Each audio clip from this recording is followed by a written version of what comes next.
Bom, muito boa tarde. Se tudo estiver funcionando, estamos ao vivo. Estamos aqui com o Felipe e vamos fazer mais um estudo de empresa. A gente tem feito um estudo por semana.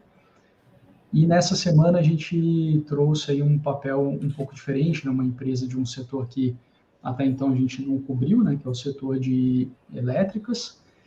E é um setor muito pagador de dividendo, né? Então, normalmente quem tem essa empresa que a gente vai estudar hoje está mirando, né, está interessado em receber dividendos na bolsa.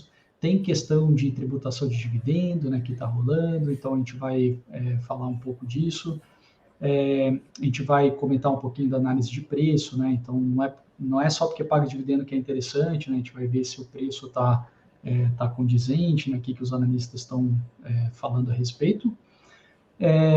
Essa é uma ação que não tem mercado de opções, então não é uma ação que a gente consegue manifestar a nossa posição, né? Seja comprar ou vender ela através das opções, tem que ser mesmo na opção clássica, né?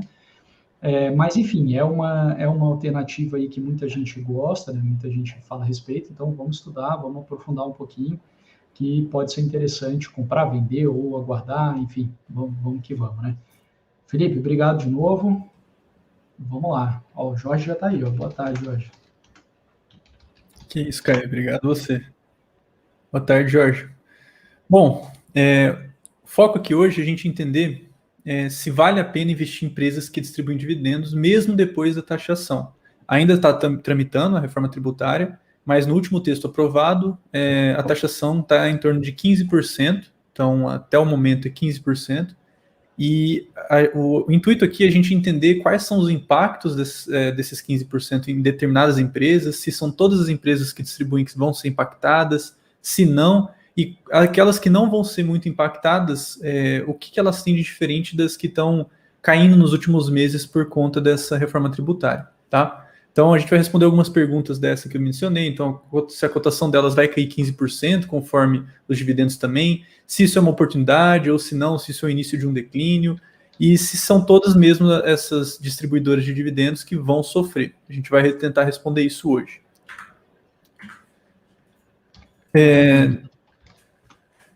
Se você puder colocar aí a Deixa eu pôr aqui. imagenzinha. Tá aí. Tá, e a gente vai tentar fazer isso tentando mapear e analisar a Taesa. Então a gente vai usar ela como base, fazendo todo o mapeamento dela, uma análise aprofundada, para a gente entender quais são os impactos dessa reforma tributária nessa tipologia de empresa. Antes da gente começar a entrar a fundo na Taesa, é importante que fique bem claro como que o acionista ele é remunerado nas ações. Então, basicamente, tem duas formas de remuneração. Tem o ganho de capital, que é basicamente você comprar uma ação e crescer a cotação dessas ações. Então, você comprou a 10 e hoje está 15, você consegue ter essa remuneração vendendo a ação.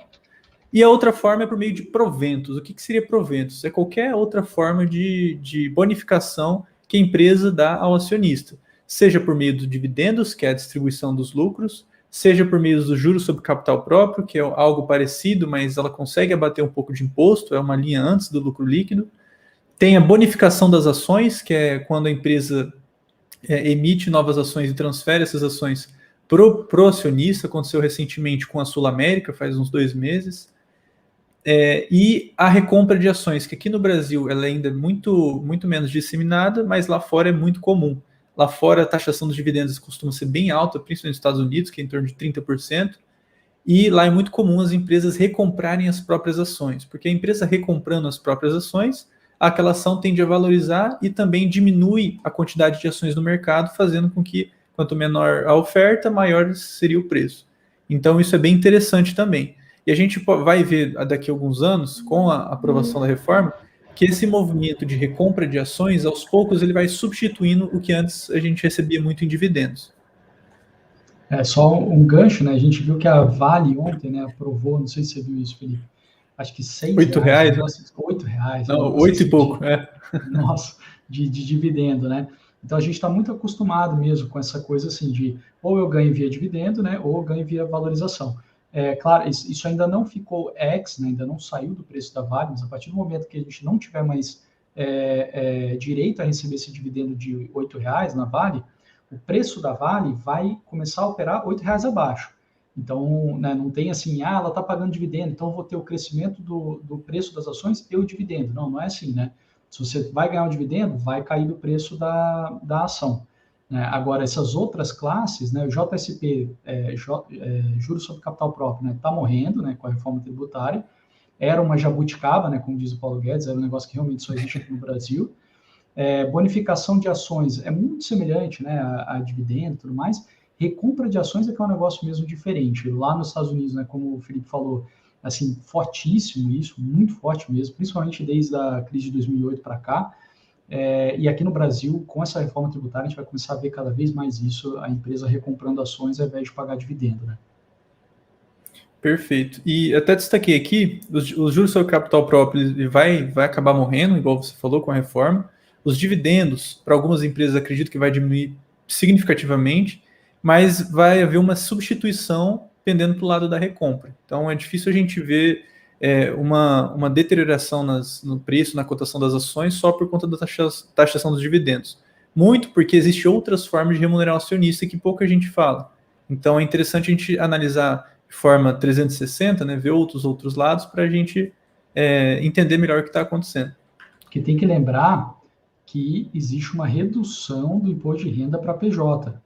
Né? Essa taxação de dividendo ela está vindo junto com a redução do imposto de renda da PJ. Então, a gente pode ter, dependendo da empresa, né, o Felipe vai falar aí qual métrica, né, que a gente tem que ficar um pouquinho de olho, mas dependendo da empresa, basta ela parar um pouquinho, né, ou reduzir ali o dividendo, ou várias já nem pagam dividendo, né, e vão ter um IR, né, menor, e aí vai ser mais interessante provavelmente para o acionista, a gente vai ver aqui hoje. Perfeito. Então, já respondendo aquela pergunta, se são todas as empresas que distribuem dividendos que vão ser prejudicadas. E, na verdade, não. O que a gente tem que ter em mente também, entender, é que a empresa ela distribui dividendos por vários motivos. Um deles... travou aí? Travou e já voltou. Voltou? Uhum. Tá, beleza. Um deles é porque empresas que não tendem a crescer tanto, elas preferem distribuir, mas existem empresas que, além de conseguir crescer, elas também distribuem dividendos. Então, elas conseguem acompanhar os dois lados.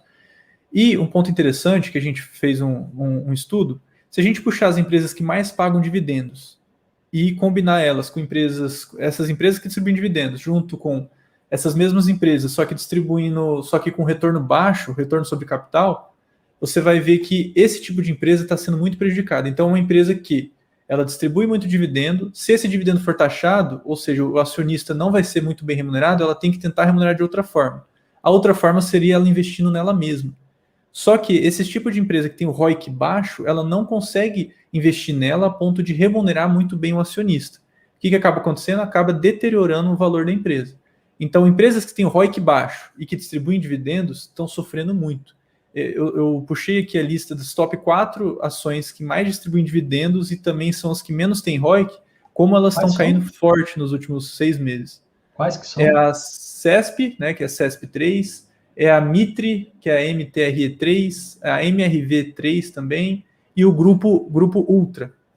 São essas 4 empresas, são as empresas que melhor combinam a relação pouco ROIC com alto dividendo, e elas nos últimos 6 meses estão caindo na casa dos 20% a 35%. É muito relevante isso. E também puxando empresas agora que distribuem muito dividendo, como é o caso da Taesa, mas que tem o ROIC alto, a gente não vê esse movimento. A cotação dela quase que não mudou, não alterou, porque ela tem já um escape, uma forma de remunerar acionista, que a gente comentou aqui atrás, que é pelo ganho de capital. Então, a empresa normalmente distribui, tem várias formas de remunerar acionistas por proventos, mas se ela consegue também reinvestir nela mesma e crescer a cotação das ações, é outra forma de remunerar o acionista. Agora, empresas com ROIC baixo, essa opção não tem. Por isso que elas estão sendo muito impactadas. E continuando aqui, o motivo da gente ter escolhido a Taesa para fazer esse mapeamento, primeiro de tudo, ela caiu em 3 filtros nossos. Então, o filtro do gestor Joel Greenblatt, ela caiu também no top 30. Então, aquela combinação de Operation ROA, combinação também de EBITDA sobre EV, ela está muito bem ranqueada, então ela caiu nesse filtro. Ela é uma das maiores distribuidoras de dividendos da história da Bolsa Brasileira e também dos últimos tempos. Então, ela também está muito bem ranqueada na distribuição de dividendos. E ela é uma das empresas mais eficientes e rentáveis da Bolsa hoje, com base no histórico de resultado passado. Então, visto essa combinação de filtros que a gente passou e ela atendeu, né, ela ficou nesses filtros, a gente tomou a decisão de analisar, de estudar ela, ver o que está acontecendo, por que essa empresa é tão rentável, que ela distribui tanto dividendos, mesmo depois da proposta de taxação, ela não foi tão impactada. Então a gente começou a focar nela por conta disso. E aqui eu gostaria de destacar 5 indicadores extremamente relevantes, que são diferencial para ela, tá? Ela tem um dos melhores, desses indicadores, ela tem os melhores da Bolsa. O primeiro é o ROIC, já com gancho no que a gente tinha falado no último slide. Então o ROIC dela está hoje 25,67%. Isso quer dizer que todo o dinheiro de caixa que ela usa para investimentos globais dentro dela, ela consegue remunerar ela mesma, o valor dela, em 25% ao ano. Isso é muito relevante. O dividend yield dela, médio, do último ano, dos últimos 12 meses, foi de 11,30%, é bem alto, acima da inflação, é bem relevante. A margem bruta dela é 77,73%, também é um dos maiores da Bolsa. E aqui é muito por conta do setor que ela está atuando, do segmento, a gente vai explicar um pouquinho mais para frente. O Operation ROA, que analisa o EBIT comparado com os ativos, está em 26,07%. Então, de todos os ativos que ela tem, que são muitos, ela consegue rentabilizar esses ativos 26% ao ano, é muito relevante também. E a margem líquida também é altíssima, um dos maiores da Bolsa. Esse setor, juntamente com o setor de tecnologia, de online, essas coisas, tem as margens líquidas, as maiores margens líquidas da Bolsa. Então, isso é bem relevante também. Só que ela é bem mais segura também. Deixa eu continuar aqui. Bom, então, primeiro de tudo, quem que é a Taesa? A Taesa é um grupo privado, tá? É um grupo privado de transmissão de energia elétrica. Então,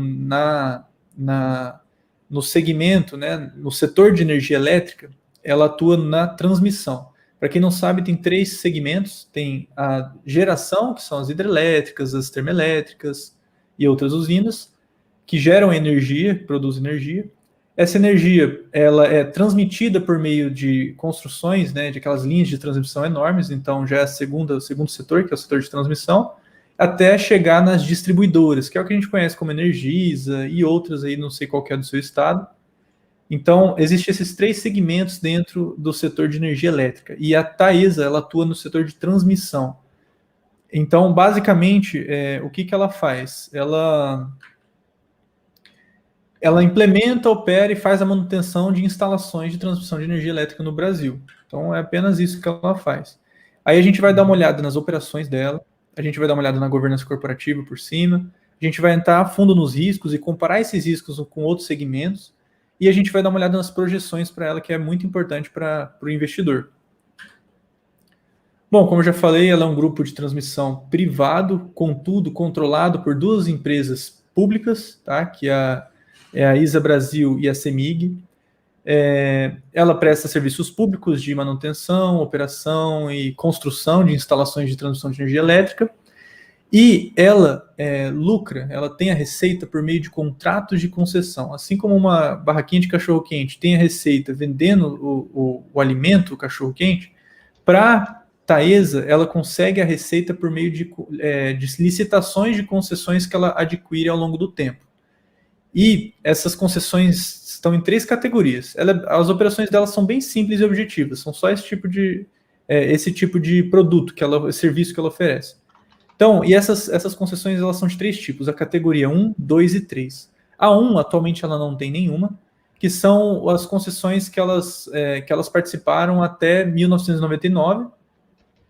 Existe uma revisão tarifária a cada 5 anos, a partir de 2013 a RAP é corrigida pelo IPCA, tem essas diferenças. A categoria 2, que é, digamos assim, a mais lucrativa e que ela tem mais peso, são as concessões que ela adquiriu entre 1999 e 2006, e hoje ela representa 67% da receita dela. Isso é bem interessante. Isso, perfeito. Uhum. Então, 2/3 da receita dela vem dessa categoria, da categoria 2, que é a mais relevante. E as novas concessões hoje, ela não consegue ganhar a partir da categoria 2, porque hoje a categoria vigente é a 3. E qual a diferença entre elas, tá? Primeiro de tudo, é importante a gente saber o que é a RAP. Então, enquanto eu dei o exemplo da barraquinha de cachorro-quente, que a receita é o cachorro-quente, a venda desse produto, aqui a receita dela vem da RAP, que chama Receita Anual Permitida, que basicamente quando ela ganha um contrato, uma licitação, né, onde ela tem um contrato de concessão para prestar serviços públicos, né, de construção daquelas linhas de transmissões enormes para transmitir energia. Todo ano, ela é paga pela disponibilidade daquelas linhas, então o governo vai lá e todo ano paga ela pela disponibilidade de cada trimestre. E na categoria 2, essa RAP, esse valor, essa receita que ela recebe, ela é corrigida anualmente pelo IGPM. O resultado que ela vem tendo nos últimos trimestres é quase totalidade por conta dessa alavancada do IGPM, que, se não me engano, nos últimos meses já está em 34%. Então, isso é bem relevante. Então, assim, a receita dela está crescendo não porque novos projetos estão saindo, não porque novas licitações ela está vencendo, mas sim por conta do IGPM. Muito da receita dela vem do IGPM e esse IGPM, como estourou nos últimos trimestres, isso vem acompanhando no resultado da empresa. Outro ponto que eu acho muito relevante, pouca gente tem ciência disso, né, na hora de comprar esse tipo de empresa, é que tem que estar muito atento aos prazos desses contratos, tá? Então, da categoria 2 e 3, vamos focar nelas porque são as que mais representam a empresa, os contratos são de 30 anos. Então, é interessante, primeiro, você ver se os contratos delas estão vencendo agora em 2022 ou se são contratos mais longos, se só para 2040, 2050, que for. Já adianto que o contrato mais curto dela é para 2030, então são 9 anos aí, então uma margem bem tranquila. Mas o ponto mais importante que pouca gente vê é com relação à RAP. A RAP ela tem um sistema diferenciado que é regulado pela ANEEL, em que no 16º ano da concessão, então as concessões de 30 anos, sempre no 16º ano, a RAP cai pela metade obrigatoriamente. Ela continua sempre sendo corrigida pelo indexador contratado, né, categoria 2 IGPM, categoria 3 seria o IPCA.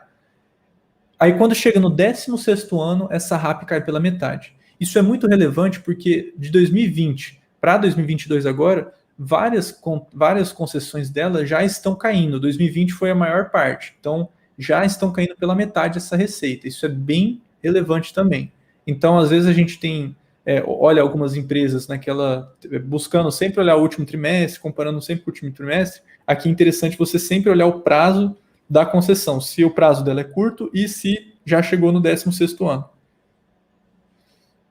Outros detalhes também, não tem revisão tarifária na categoria 2, já na categoria 3 pode ter essas revisões tarifárias, então ela é bem mais regulado, e a gente vai ver que esse segmento de transmissão, ele é bem regulamentado, regularizado.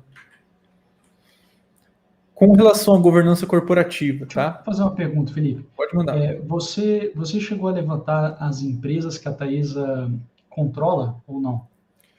Não cheguei a levantar, mas tem algumas aqui. Tá. A TCN, a Nova Trans, a GTESA, a Patesa, a Etel, são várias. Normalmente, até a empresa comunica isso. Muito das concessões que ela adquire, ela acaba, não é a palavra terceirizando que fala, mas ela acaba fazendo, eles chamam das coligadas, né? Acaba fazendo parceria, acaba fazendo com empresas da região. Então, existe esse tipo de operação, e das 39, ela tem 39 concessões hoje, e a maioria delas é de uma empresa, ou algumas tem 2, 3, mas é bem localizado, é bem regional. Quando eu for falar dos números, eu vou comentar um pouquinho por que as métricas da Taesa podem parecer assim fantásticas, assim, muito boas, mas pode não ser tudo aquilo, tá? Tem a ver com essa participação delas nas empresas, mas aí deixa isso aí para o final, quando eu for falar um pouquinho dos números. Fechou. Com relação à governança corporativa, não tem muito o que aprofundar, acredito nesse ponto. Basicamente, ela é controlada pela CEMIG e pela ISA Brasil, são duas empresas que são públicas. O conselho de administração ele é bem grande, então tem 13 no conselho de administração.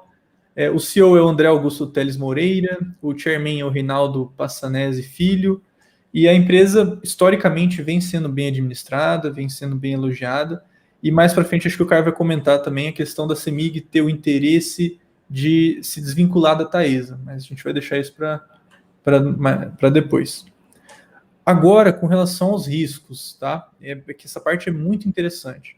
Eu vou falar riscos relacionados diretamente a empresas e operações dela. Então, a primeira é a desvalorização do real, então aumenta muito os custos dela, porque boa parte dos custos de construção a gente sabe que é indexado em dólar, então o CAPEX desse tipo de empresa é muito alto. A gente vê essa margem gigante dela, mas é porque em determinados momentos, quando ela está construindo as linhas de transmissão, o CAPEX, o valor que ela tem que aportar para fazer essas construções é gigante. Depois que já está construído, essa linha começa a rentabilizar e ela não tem muito pouco gasto depois disso, mas para construir é um gasto muito elevado. Então, a questão da pressão inflacionária, risco de rescisão unilateral antecipada dos contratos de concessão, isso aqui é bem interessante também. Então, apesar dela estar prestando serviços públicos, né, a União ela tem o direito de rescindir o contrato, então, de forma ela tem esse direito de rescindir o contrato de concessão. Lógico, é muito raro, né? Não lembro da última vez que aconteceu, tentei encontrar, não achei momentos que isso aconteceu. E essa rescisão, esse risco de rescisão unilateral, ocorre quando existe uma inadimplência, quando existe por exemplo, a empresa da Pane no sistema dela de transmissão e ela demora 30 dias para reaver esse sistema, ela pode ter o contrato rescindido. É algo muito específico e difícil de acontecer.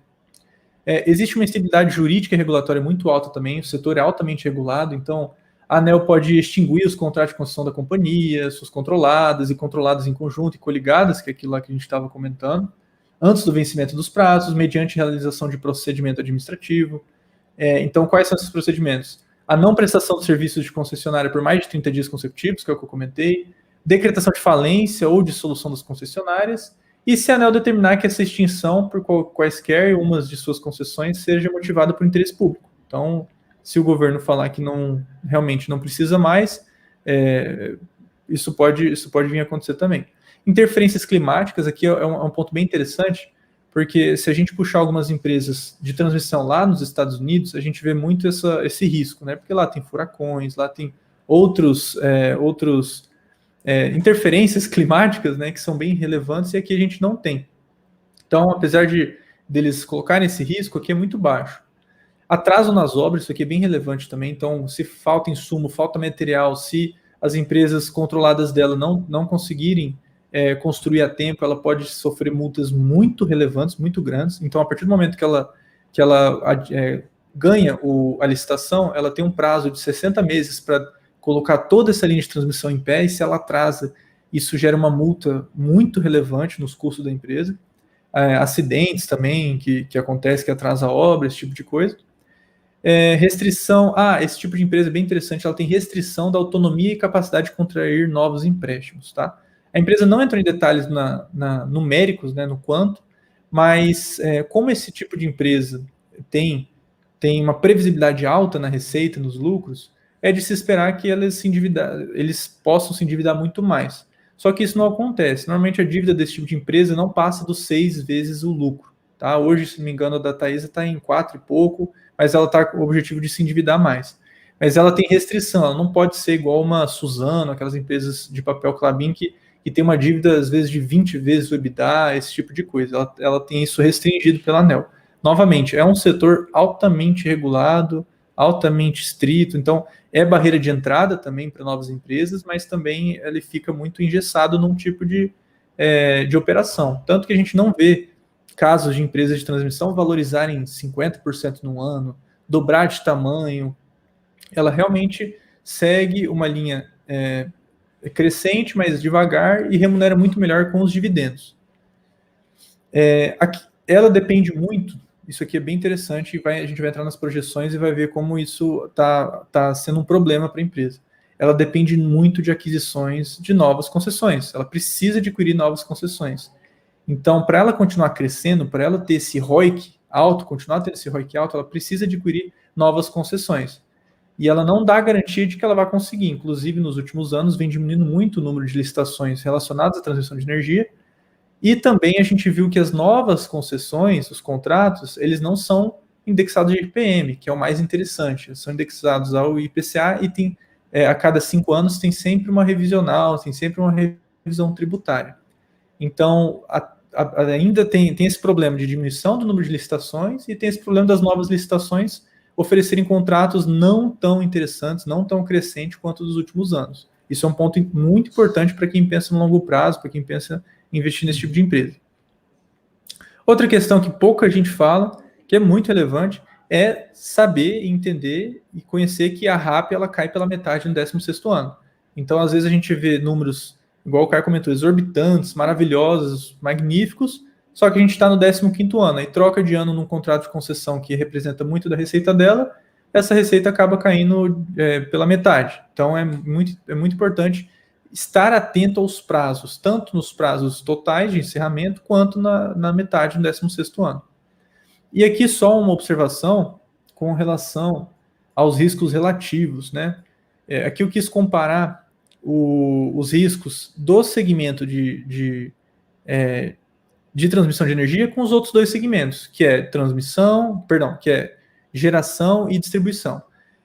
Aqui no de transmissão, a gente não vê riscos relacionados a volume. Então, a empresa não é remunerada pelo tanto de energia que passa, e sim pela disponibilidade de linhas de transmissão. Então, diferentemente da distribuidora e da geradora, que são remunerados pela quantidade de energia, aqui não acontece. Isso é muito positivo.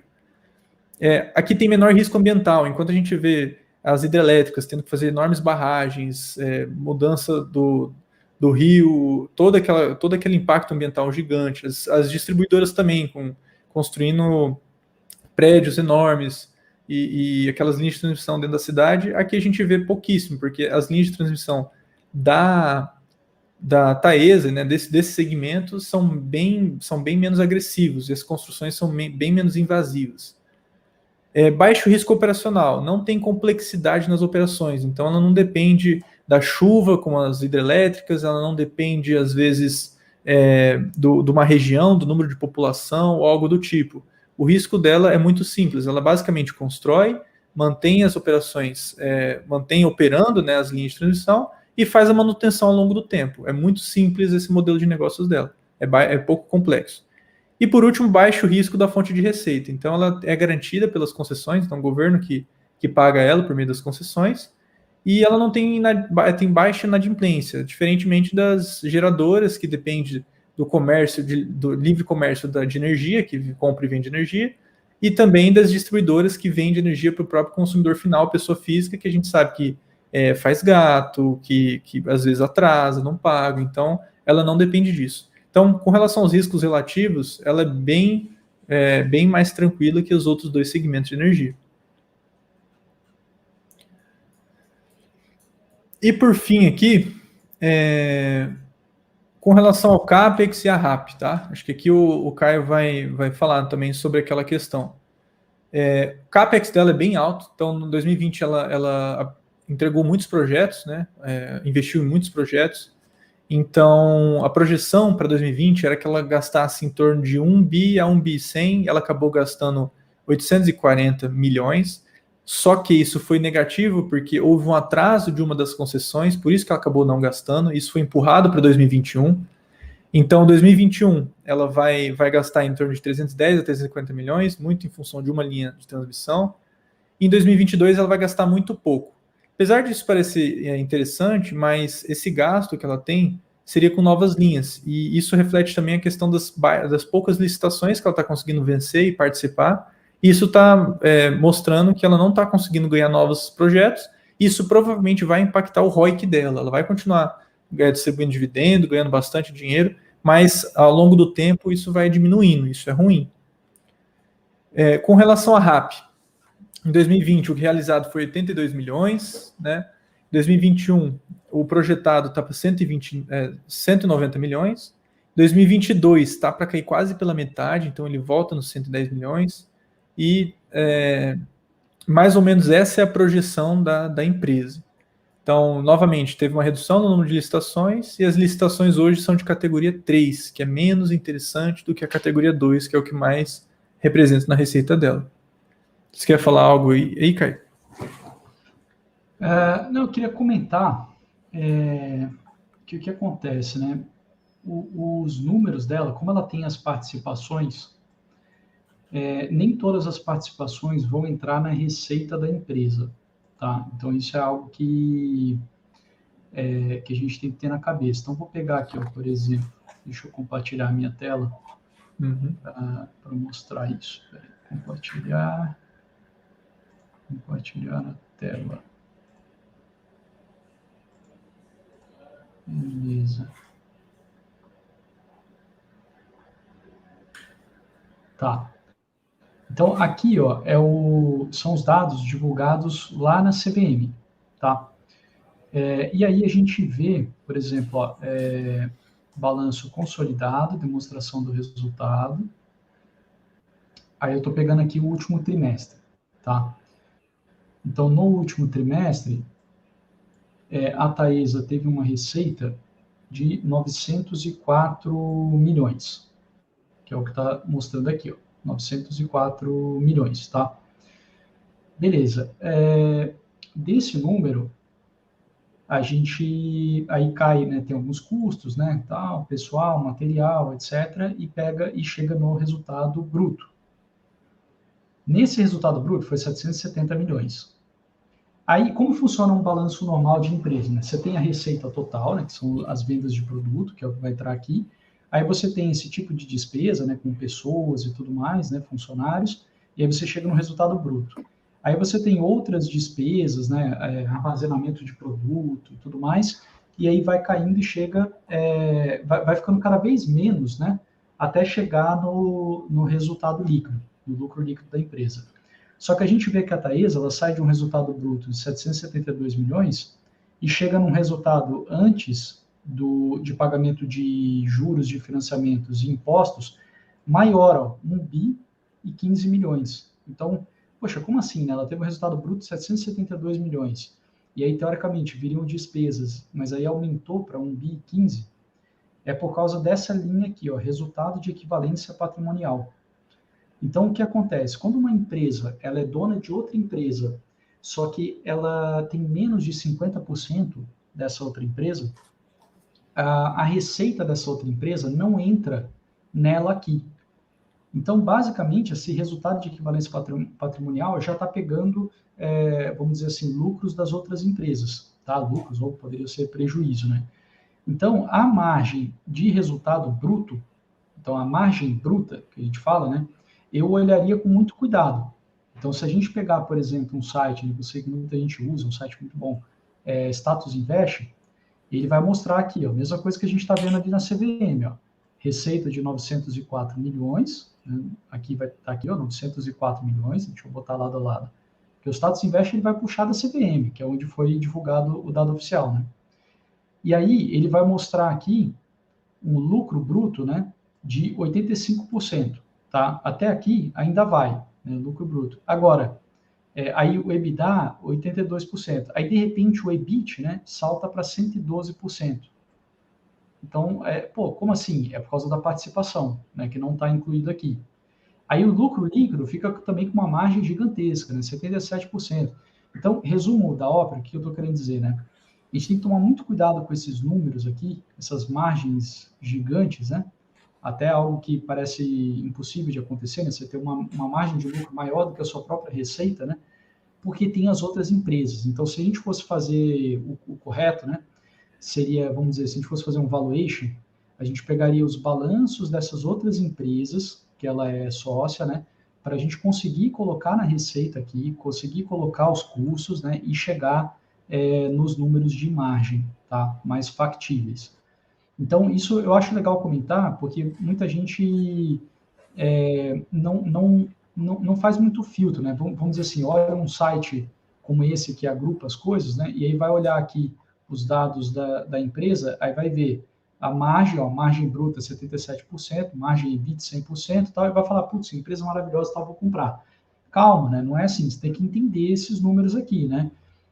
sempre a gente tem que contar a história que está por trás do número. O número, a matemática, ela joga qualquer coisa, ela pode fazer né, IRB está aí para mostrar isso para a gente, né? Você pode botar um número qualquer, mas se o negócio que está por trás não corresponder a esse número, então não importa, né?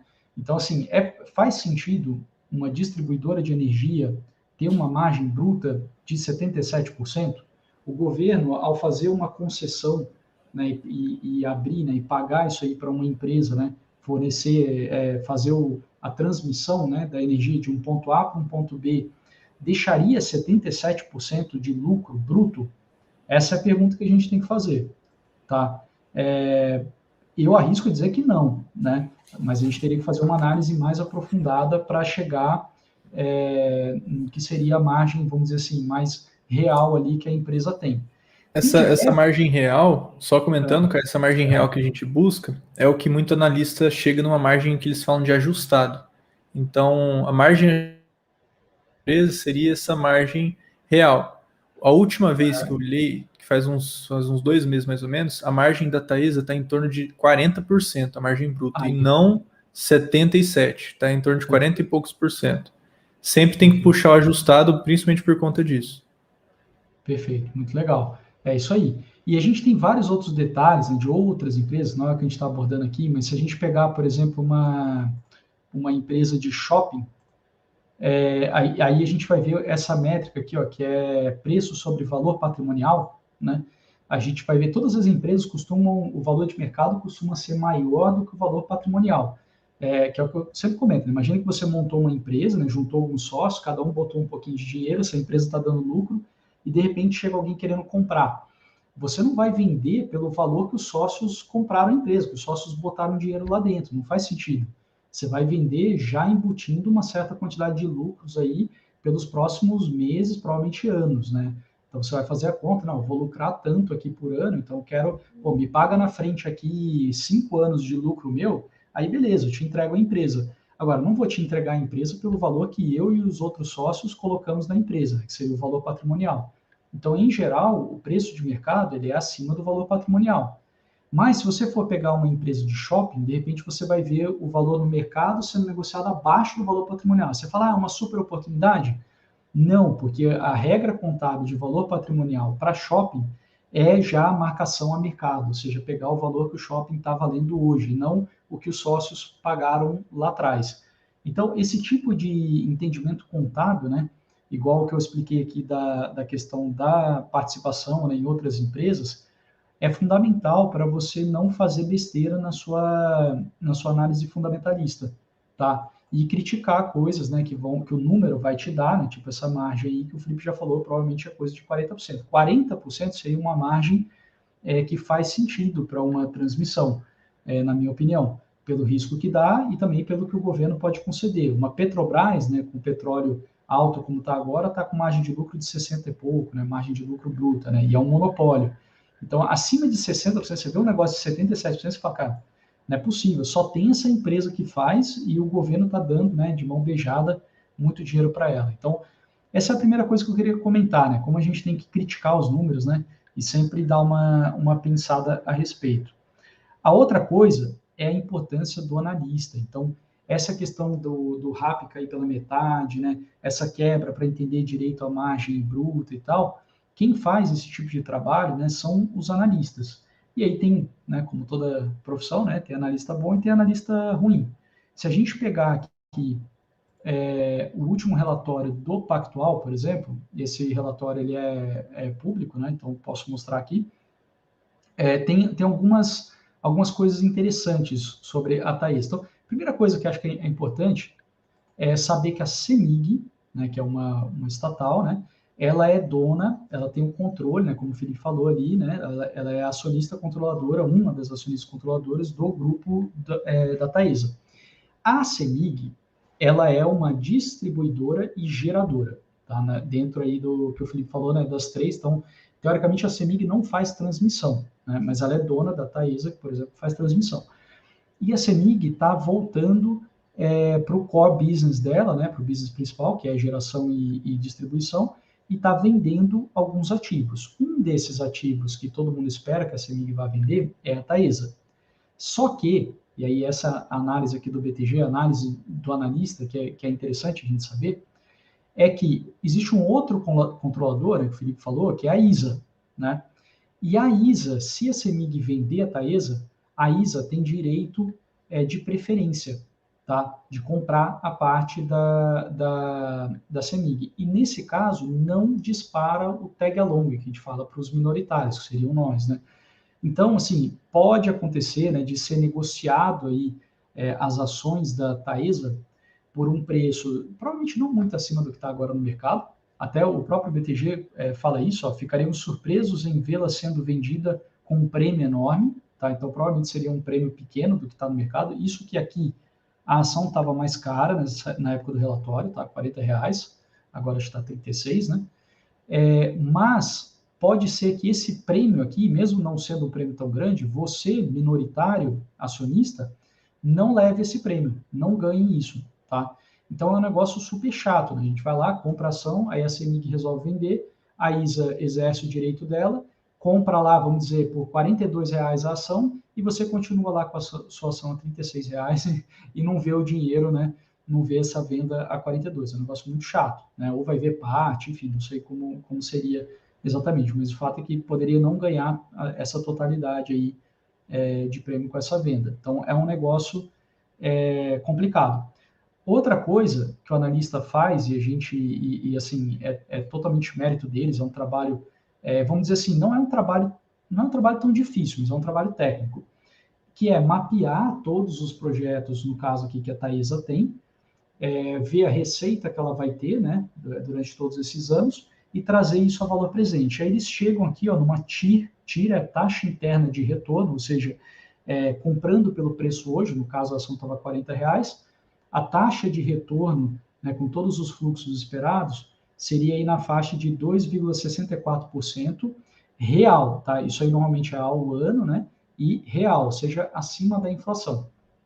E aí, quando você pega um título público, né, que hoje em dia está aí IPCA mais 4,5, né, beirando ali IPCA mais 5, a gente vê que, assim, na verdade, desculpa, essa TI real, eu imagino, tá, teria que analisar um pouquinho, talvez até conversar com eles, mas como eu está falando aqui, ó, descontando a uma taxa real de 6%, né, talvez essa TIR aqui seja um ganho acima do título público, tá? Essa seria uma dúvida que eu teria.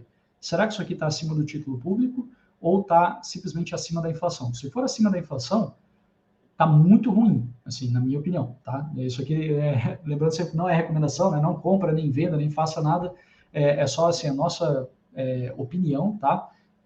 Paga o analista, contrata aí uma casa, né? Enfim, faz aí suas avaliações, né? A gente só está dando material para você aprender a analisar, né? Na minha visão, estaria muito ruim, tá?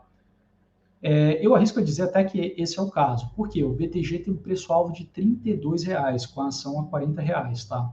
Então, ainda hoje, né, com a ação a 36, ainda assim estaria bem acima aí do preço-alvo, né, que o BTG está colocando, que provavelmente esse preço-alvo, sim, seria uma tira aí, talvez de 7%, 6%, alguma coisa assim, né, no mínimo, tá? Então, assim, esses seriam os meus comentários. Apesar da gente olhar, né, níveis interessantes, assim, pô, a empresa lucra aí, né, 1 bi, né, por trimestre, né, então, assim, é um negócio fantástico, né, deixa eu só ver aqui se eu não tô falando besteira, mas acho que é isso mesmo, né, se a gente pegar aqui o balanço trimestral do último trimestre, por exemplo, que, claro, disparou por causa do IGPM, né, mas foi 700 milhões, né, então, assim, é uma empresa altamente lucrativa e tudo mais, mas que existem questões contábeis que a gente tem que considerar e abrindo todos os projetos e fazendo o desconto, né? Eu arrisco a dizer que está melhor um título público indexado aí ao IPCA do que a compra do papel, tá? Posso estar errado, mas é o que eu arriscaria a dizer. Felipe, você saiu da transmissão? Caiu a internet aqui. Ah, tá bom. Agora que eu vi que estou te devolvendo aqui. Não, mas é isso aí mesmo. Show? E acho que a última coisa que eu queria só comentar, acho que mais para aquele pessoal que ainda não investe em ações ou tem algumas dúvidas, né? É quanto que se pode ganhar investindo com Taesa. Então, em 2020, a Taesa pagou mais ou menos 2,65 centavos por ação. Então, no preço médio dela de 2020, seria um dividend yield de mais ou menos de 10,41%. Então, se você tem 100 ações da Taesa, você ganharia R$ 265,50 no ano. Então, mas para ter 100 ações da Taesa, você teria que ter, em média, eram uns... Deixa eu ver, a cotação estava 8 e vai dar mais ou menos uns R$ 2.500. Então, esse ano ela distribuiu 1,77%, perdão, 1,77 centavos por ação. Ela distribuiu no meio do ano, em julho. Outro ponto também, o reajuste do IGPM, ele acontece anual e sempre em julho, tá? Então, possivelmente nos próximos trimestres, a gente vai continuar vendo resultados dela vindo um pouco mais esticado por conta desse IGPM, mas isso tende a estabilizar e até a decair nos próximos anos. Então, pensando para o longo prazo, né, fica a critério de cada um, é importante saber disso. E só uma outra informação também, ela costuma pagar nos meses 8, 11 e 12, sendo que ela não pagou no mês passado, tá? E também em julho ela pagou um valor bem exorbitante, então acima do comum. Ela tende, como o Caio comentou, que comparando a um título público, ela tende a seguir os índices inflacionários, mas eu acho que quando a gente compara um título público com esse tipo de empresa, a relação risco-retorno já perde bem para a Taesa, né?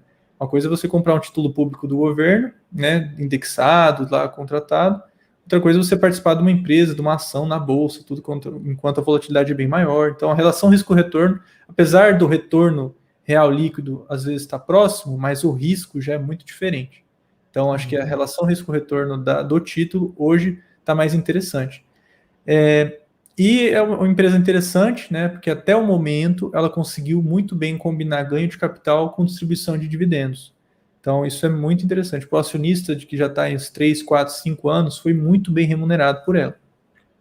Mas, novamente, não adianta ter esse resultado fantástico e a gente visualizar o futuro e não conseguir ver ela continuar tendo esses resultados. Como a gente falou, tem vários problemas. A questão da CEMIG, tem a questão dos tipos da tipologia de concessão, tem a questão do número de licitações, tem vários indícios de que a gente dificilmente vai ver um upside tão grande quanto foi nos últimos anos. E por isso que a gente, tirando uma foto hoje, a gente consegue ver indicadores de balanço e tudo bem bonitos, bem interessantes. Mas muitas vezes os grandes investidores, os institucionais já sabem que isso talvez não vá se refletir no futuro, né, se repetir, e o preço já vem se corrigindo há alguns meses já. Bom, eu sei que tem muita gente que pergunta às vezes quanto que precisa para investir na Taesa, tudo. Uma ação ordinária dela, que é a TAE3, está R$12,50, então, em teoria, para você investir seria só R$12,50, mas é interessante, toda empresa que distribui muito dividendos, isso também inclui fundo imobiliário, é interessante a gente ter a oportunidade de aplicar os juros compostos. Então, receber o dividendo, é interessante fazer essa reaplicação, porque os juros compostos, eles conseguem trabalhar muito bem nesse tipo de empresa. Então, você consegue corrigir a falta de crescimento aplicando esses juros compostos. Então, e é interessante também, só com dividendos que você receber, para você conseguir recomprar uma nova ação, você só precisa ter 10 ações, por conta do yield alto que ela tem. E acho que só para finalizar, dando 3 dicas aqui bem interessantes para quem busca provento, né? Eu sei que tem muito brasileiro, normalmente gosta muito de dividendos, de proventos, de receber bonificação. E que interessante, principalmente agora, nesse momento da reforma tributária, para quem busca proventos, tá? Focando só nas empresas que distribuem dividendos ou nos fundos imobiliários. É interessante buscar empresas que têm histórico de dividendos constante ou crescente. Então, você vê que os resultados da empresa vêm cada vez mais crescendo, ela vem distribuindo de forma constante, regular, sempre crescente. Empresas com ROIC histórico constante ou crescente. Se a gente puxar o histórico de ROIC da Taesa, ela vem cada vez mais perdendo um pouco. Então, isso não é interessante. É um ROIC alto? É muito alto. Mas ela não vem crescendo esse ROIC, crescendo de forma constante, crescente. Então, é interessante te ver o histórico do indicador também. Com relação aos fundos imobiliários, né, eu sei que muita gente busca esse tipo de investimento, buscando aquele retorno mensal. Nesse momento que a gente está vivendo, de ciclo de alta da taxa de juros, de inflação, é muito interessante procurar fundos imobiliários, olhar com mais carinho, com atenção, fundos imobiliários de tijolo de contrato atípico, que são contratos de longuíssimo prazo, bem protegidos, que na crise de 2008 e na de 2020 conseguiram segurar, aguentar, não foram quebrados, nem tiveram nenhum tipo de problema. São contratos que são indexados à inflação, com prêmio bem relevante, e também fundos de CRI high grade, que são aqueles fundos de papel que emprestam dinheiro para incorporadoras, outras empresas ou pessoas para investir em imóveis. Então, e high grade seria com prêmio menor, com risco baixo. Então, esses 3 tipos de investimento, para quem busca proventos, ainda mais nesse momento, eu acho que seria interessante. Então, empresas com ROIC crescente alto e também que distribuem dividendos constantes, fundos imobiliários de tijolo com contrato atípico de longo prazo, bem indexado, com empresas que pagam certinho, e fundos de CRI, né, fundos de papel high grade, seguros, isso muitos fundos, instituições FOFs, né, que é fundos de fundos, também procuram esse tipo de empresa, de investimento. Mas é isso. Maravilha, show de bola. É isso aí.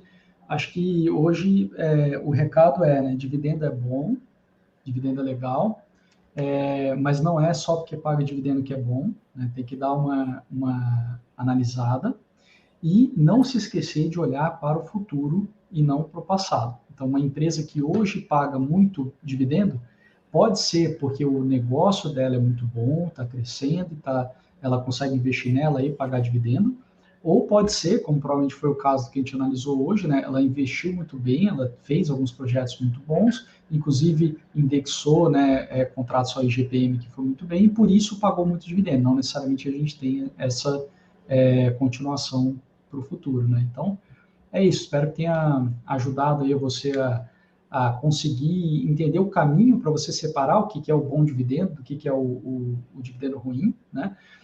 Algumas coisas sobre o setor elétrico, né, que é um setor pagador de dividendo, às vezes a gente vê um fundo de ações, por exemplo, bem alocado nesses papéis. Um alerta que eu gosto de dar é que fundo de ações ele é obrigado a investir em ações. A gente não. Então, às vezes, você vai ver ali, nossa, mas tem um gestor tal que está nisso aí, tem um gestor... Tá, mas é porque é o melhor que ele consegue ir naquele cenário. Então, cenários, às vezes, muito ruins, como talvez a gente está entrando agora, véspera de eleição e tal, a gente vai ver alguns gestores pesando a mão no setor elétrico. Mas é porque ele não pode ir para um tesouro IPCA. Talvez, se ele pudesse ir para o tesouro IPCA, ele estava lá. Então, só fica com isso na cabeça, né? E é isso, espero que tenha ajudado. Semana que vem a gente analisa aí outra empresa e dúvidas, estamos à disposição.